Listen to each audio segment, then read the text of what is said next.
Welcome back to the Create Harmony podcast. This is a podcast about savoring life's blessings and about setting an intentional rhythm.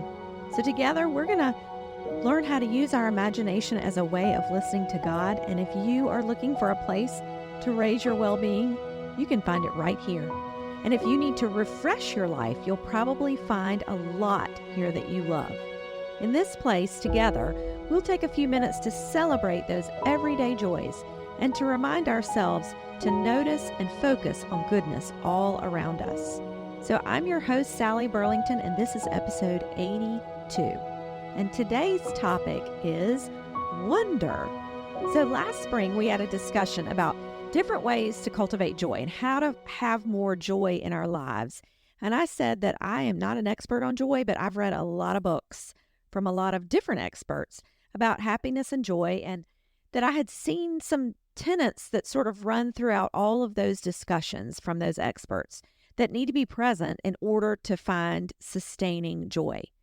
And one of those tenets was wonder and the spirit of awe and curiosity about the world. If we spend time on topics that make us feel fearful or make us feel cynical or we are too competitive or productivity minded, we miss the opportunities we have to welcome wonder. So today we're going to focus. We're going to shift our focus, revisit wonder, and see if we can wonder as we wander through our summer plans. So now, how are we going to connect with wonder? I mean, in essence, what is it and how can we tell when we're doing it? If you look up the definition of wonder, you see words like surprise mixed with admiration. You see words like unexpected or unfamiliar or mysterious. And sometimes those words are a little harder for us to take in. Sometimes we like to see what's coming and to know what we're dealing with and not venture into the mysterious. We often connect wonder with experiences with nature, but you can have it related to lots of things. It can be related to music or art or science. Those all have elements that can invoke wonder. And it seems to me that this is somewhat of a posture you adapt or something you embrace. You allow yourself to be open to what's magical about the world. And if you want a simple way to discover the feeling of wonder, if you just want to tap into what it feels like to wonder, how about if you did this? What if you went outside at night after dark and you looked up into the sky and studied the stars? And this is something we probably did this a lot as kids. We laid on the ground and we looked up into the night sky. And maybe you haven't really been doing that as often since you've become an adult. I certainly haven't. I don't go out into the backyard and lay down and look at the sky. But if I did that, it would invite wonder. This sort of stargazing is not just for children. We can stumble upon wonder as adults too. Or you can really do the same thing during the day. You can lay on the ground and look up into the clouds and watch them change and move and remind you what it feels like to wonder. And once you've connected with that feeling of wonder, it might be easier to sprinkle it throughout the rest of your life. There's a lot about God that provokes wonder. Really, the essence of God is surprising and unexpected and mysterious. And maybe that's why connecting with wonder brings us more joy. Maybe it helps us connect ourselves to God's presence, even if we don't realize it.